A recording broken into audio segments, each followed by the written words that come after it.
Pacific Ocean, with their range extending all the way from Mexico up to Alaska and all the way across to Japan. So quite a wide range.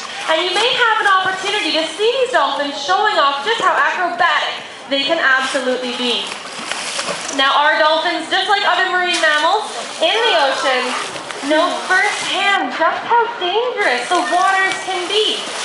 Our three dolphins have first-hand experience, and as our trainers are the ones who get to work so closely with our Pacific white-sided dolphins.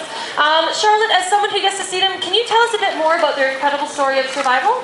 I sure can, Lauren. All three of our dolphins are what we refer to as rescue and rehabilitated animals. They were found off the coast of Japan and taken with fishing nets and brought to a rehabilitation facility where they were deemed non-releasable. Luckily, we've been able to provide them with a permanent home here at the Wild Coast. Working with me today is Spinnaker. He's been here the longest, and we've been able to build and maintain a very strong relationship with him in order to provide him with the best possible care through training and regular checkups. Everything that we learn through Spinnaker's healthcare is used to help researchers and veterinarians to gain a better understanding of these mysterious dolphins.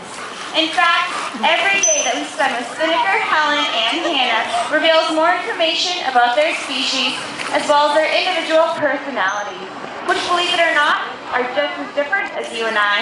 Isn't that right, you guys?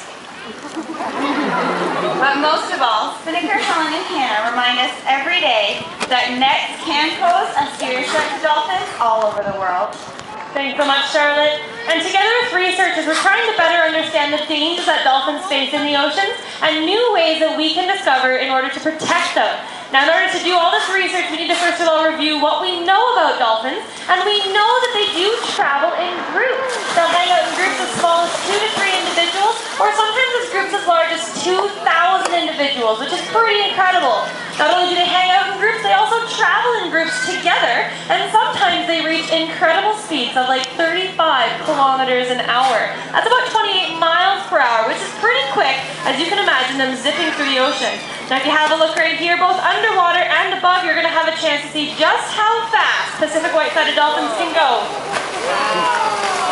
Pretty speedy Helen there. Now as you can imagine, that speed is perfect for evading predators, animals that want to be eating you, but not only can you evade predators, you can use that speed to catch your food. Now if you're a dolphin, what exactly do you think a dolphin is eating? Fish. Squeaks or fish? I heard fish, absolutely. Now dolphins are going to use that speed to zip around through the water to find their fish, their food.